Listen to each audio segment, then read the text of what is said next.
I'm a sucker for good quotes, but at the same time, I find them to be usually pretty obvious and surface level. Most of the philosophical and scientific, quotes that people have made, these profound things people have said, the most profound quotes that end up enduring, simple ones even like I think, therefore I am, which Socrates and Aristotle and all these philosophers through history had tried to figure out exactly what it means to be alive. And finally, I think it was Descartes that said, I think, therefore I am.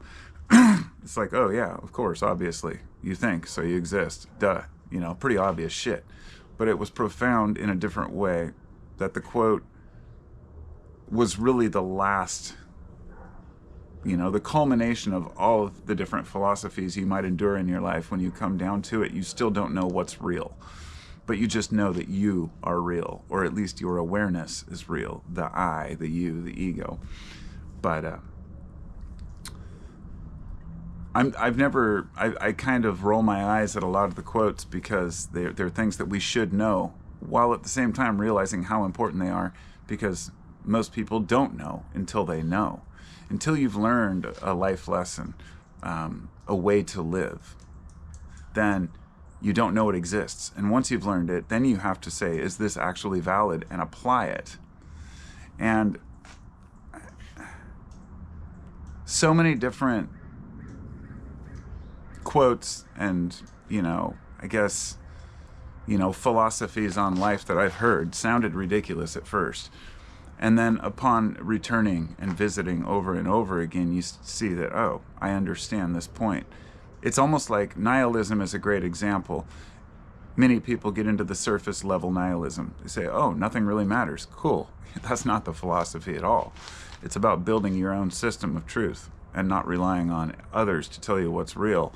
But people don't take it to its full natural conclusion, that it's about rebuilding something even greater than what you're given. A non-fear-based belief system, something that can help you to actually thrive in this world instead of just survive and be fearful of, vengeful spirits or evil deities. I understand religion is important to people, but I still firmly believe that if part of your religion is believing that you might burn in hell forever, then you're going to suffer mentally because of that. And at the very least, your children might if you convince them of that. And it's a great way to keep people in line.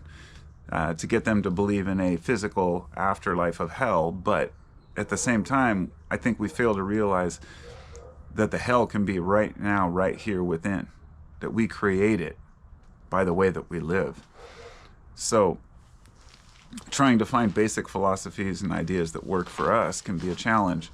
But once we've applied them and tried them for a while and we see that they work, it leads us to the natural conclusion that that might be a good path to follow. And if we're smart, then we will try something out and use it if it works. So long as no others are harmed, there are some basic rules to it.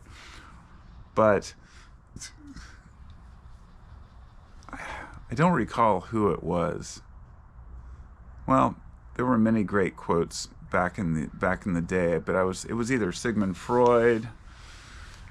I don't recall. I guess it doesn't really matter. It was kind of the reason why I made this video. I was thinking about it, and I forgot the main quote I was thinking of. But usually it's just about perspectives on life and who we are, allowing other people to dictate how we should feel, how we should think, what is real, what our dreams mean, dream interpretation, this kind of thing, where we allow others to dictate what we think is going on in our own heads, instead of the self-psychoanalysis that we need in order to survive in this crazy world.